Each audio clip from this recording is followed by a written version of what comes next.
Hi friends, இது வரைக்கும் சேனலை சப்ஸ்கிரைப் பண்ணாதவங்க சப்ஸ்கிரைப் பண்ணிக்கோங்க. சிறுகதைக்கு ஆசை சீரியல் நியூ ப்ரோமோ என்னென்னு பார்க்கலாம்.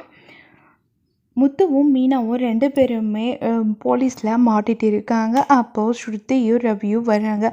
வந்த உடனே அவங்க கேட்குறாங்க, எதுக்காக இவங்கக்கிட்ட மாட்டிகிட்டு இருக்கேன், போலீஸ்கிட்ட சொல்லியிருந்தா அவங்க பார்த்துட்டு இருந்திருப்பாங்கல்ல, எதுக்காக இப்படி பண்ணிக்கிட்ட அப்படின்னு சொல்லிட்டு ரவியும் ரொம்பவே வருத்தப்படுறாங்க. இல்லைடா, சீதா பாவம் ரொம்ப கஷ்டப்படுறா, அதுக்காக தாண்டா இப்படி ஒரு முடிவு எடுத்தேன் அப்படின்னு சொல்கிறாங்க.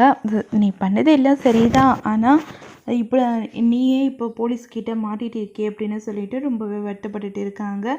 ரவி என்னதான் இருந்தாலும் சீதாக்காக நம்ம பண்ணாமல் வேறு யார் பண்ணுவா, அதுக்காக தாண்டா அப்படின்றாங்க. அதுக்கப்புறம் அண்ணாமலை கிளம்பி வராங்க.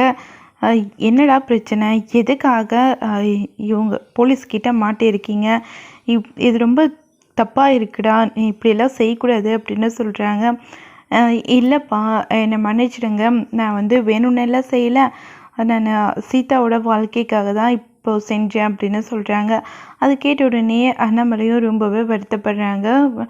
சரி, நான் பேசிக்கிறேன் இன்ஸ்பெக்டர்கிட்ட அப்படின்னு சொல்லிவிட்டு அண்ணாமலை போகிறாங்க. அவங்கக்கிட்ட போயிட்டு பேசுகிறாங்க. சரி, அவன் இந்த மாதிரி வேலையெல்லாம் பண்ண மாட்டான், அவன் ஏதோ இவங்க தங்கச்சிக்கு செய்யணும்னு நினச்சிருக்கான், அதனால தான் அவன் போய் அந்த திருட்டு கும்பல்கிட்ட போயிட்டு நகை வாங்கிறதுக்காக போயிருக்கான், மற்றபடி அவன் எந்த தப்பும் பண்ணியிருக்க மாட்டான் அப்படின்னு சொல்கிறாங்க.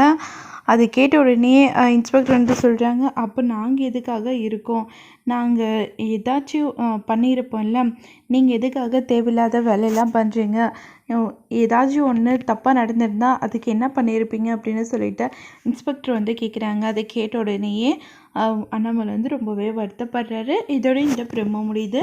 வேறு எபிசோடில் இந்த மாதிரிலாம் நடக்க போகுது நம்ம பார்க்கலாம்.